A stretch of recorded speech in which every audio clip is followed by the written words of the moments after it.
গিয়েছি, পাড়ায় মহল্লায় গিয়েছি, এমন কোনো জায়গা নাই যেখানে আমার অধিকার না হয়ে যায়। আমি এখানে রামপুরিয়া প্রত্যেকটি অলি গলির কথা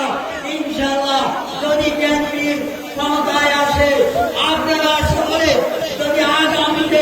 আগামী রাষ্ট্রনায়ক জনাব তারেক রহমান আসতে বাংলাদেশে গানের শেষে ভোট দিয়ে যদি আপনারা এই বিএনপিকে জয়যুক্ত করেন, বিএনপিকে ক্ষমতায় আনেন, তাহলে ইনশাআল্লাহ আমরা রামপুরিয়ার যে সমস্ত এই অসুবিধাগুলো আছে, যে সমস্ত রামপুরিয়ার মানুষের যে দাবিগুলো আছে,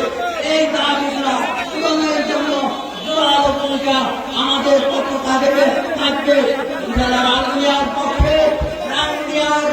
আপনার সামনের পক্ষে আমরাও যেতে বলেছিলাম বাংলাদেশ জাতীয়তাবাদী দলের